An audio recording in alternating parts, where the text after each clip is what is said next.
En toi, il y a plusieurs personnages. Tu as celui qui a envie d'être épanoui de manière professionnelle. Il fait un métier qu'il aime. Il y a un personnage comme ça en toi qui vit, qui est vivant, qui doit vivre, d'accord? Il y a un personnage aussi en toi qui a envie de rencontrer, séduire.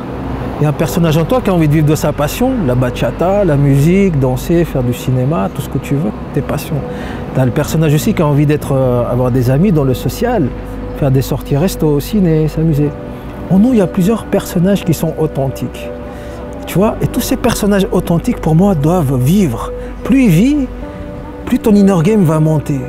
D'accord? Parce que souvent, dans la communauté, le seul personnage que les autres font grandir, c'est la partie séduction, rencontre. Après, dans le reste, il n'y a rien. D'accord? Quelqu'un qui va dégager le charisme, on dit en grec le charismatique, le gars quand il va influencer, eh ben, il a plein de vies, il a tous les trucs qui vivent, tous ces personnages vivent.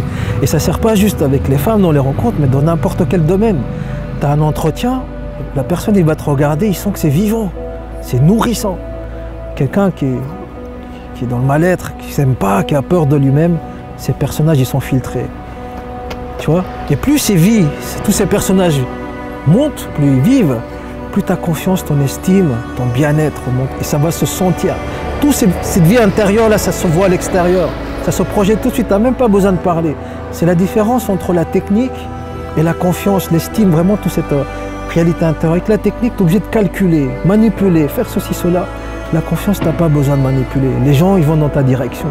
Un gars qui n'a pas confiance va vouloir trafiquer, scripter, faire des trucs. C'est ça la différence, c'est que ça te fatigue moins. Calculer, anticiper, suranalyse, tous ces trucs-là, ça te fait mal à la tête. Ça te fait trop réfléchir, ça te demande de l'énergie. Ça marche même pas des fois, c'est galère. Alors que si tu possèdes cette réalité intérieure, tu n'as pas besoin de calculer. Tu parles avec quelqu'un, la personne il ressent comment tu es, tu l'attires dans ton monde tout de suite. Donc tous ces personnages-là, essaie déjà de les identifier un par un, c'est très important. Et après, tu vas établir des plans d'action dessus. Et toujours basé sur ton intelligence du cœur. L'intelligence du cœur est basée sur ton ressenti. Ton intelligence du cœur, il est fidèle à ton être. Il ne va jamais te trahir. Mais le rationnel, il peut te trahir. Juste la partie linéaire. Parce qu'il faut faire comme ça, parce que les autres m'ont dit comme ça, parce que la société il fonctionne comme ça. Non. L'intelligence du cœur, il va ressentir, il va te dire c'est quoi les vraies actions les plus utiles. Tu vois ce que je veux dire? C'est ça la différence.